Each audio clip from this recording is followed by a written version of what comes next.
बिहार के दो सीटों पर उपचुनाव हो रहे हैं, गोपालगंज सदर सीट और मोकामा सीट। मोकामा को लेकर जो निर्वाचन आयोग है उसके द्वारा अधिसूचना जारी कर दी गई है। यानी आप कह सकते हैं कि वो तमाम जानकारियां जो मोकामा उपचुनाव को लेकर हैं उसकी सूची जारी की गई है। साथ ही साथ आपको बता दें कि जो स्थानीय प्रशासन है उसे भी अब निर्देशित कर दिया गया है कि मोकामा उपचुनाव को लेकर जो तैयारियां हैं उसकी शुरुआत कर दी जाए। अब देखिए जो नोटिफिकेशन आया है, जो जारी किया गया है, उसमें वो तमाम जानकारी है जिसकी शुरुआत जो है वो अधिसूचना जारी होने की तिथि बताई गई है 7 तारीख यानी कल शुक्रवार को। इसके बाद नाम निर्देशन की जो अंतिम तारीख होगी वो 14 तारीख होगी, यानी नॉमिनेशन की जो अंतिम तिथि है वो 14 तारीख यानी अगला शुक्रवार होगा।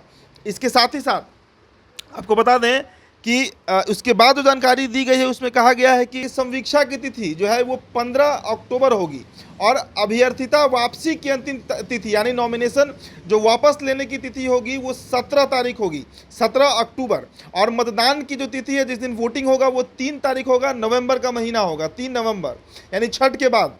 और मतगणना होगा जिस दिन वो 6 नवंबर होगा और दिन होगा रविवार। साथ ही साथ यह भी कहा गया है कि यह तिथि जिसके पहले निर्वाचन की संपूर्ण प्रक्रिया पूर्ण कर ली जानी है वो है 8 नवंबर साल 2022।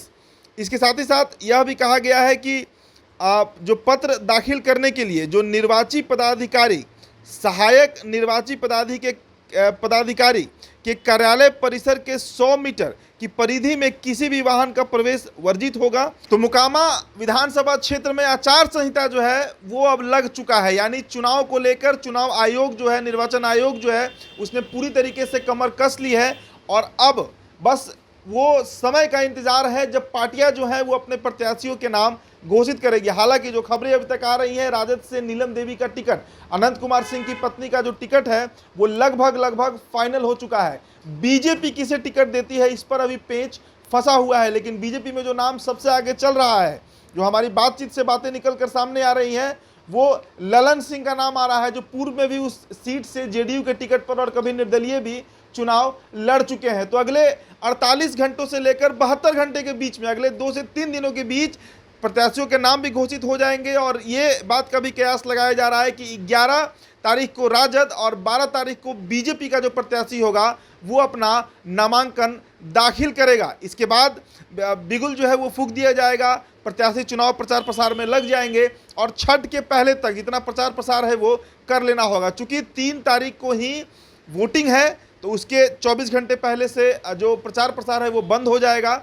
और इसके साथ ही साथ रविवार का दिन मुकर्रर किया गया है 6 नवंबर की तारीख, जिस दिन वोट की काउंटिंग होनी है। तो आचार संहिता लग चुका है मोकामा विधानसभा क्षेत्र में। हालांकि फिलहाल अनंत सिंह की पत्नी नीलम देवी जो है वो क्षेत्र के दौरे पर हैं और बीजेपी में बैठक चल रहा है इस बात को लेकर कि आखिरकार उनका प्रत्याशी कौन होगा। जो बीजेपी के सूत्र हैं जिनसे हमारी बातचीत हुई है वो यही बता रहे हैं कि फिलहाल कई नामों पर चर्चा है, करीब 26 प्रस्तावित नाम आ चुके हैं उनके सामने, लेकिन टिकट जो है वो किसी भूमिहार प्रत्याशी को ही दिया जाएगा। और सबसे आगे जिसका नाम चल रहा है वो नाम ललन सिंह का है, जो पूर्व में इस क्षेत्र से चुनाव भी लड़ चुके हैं जेडीयू के टिकट पर और कभी निर्दलीय भी। फिलहाल इस खबर में इतना ही, आप बने रहिए। तो बिहार टॉप के साथ प्रणाम, उदित तारण है। बहुत बहुत शुक्रिया।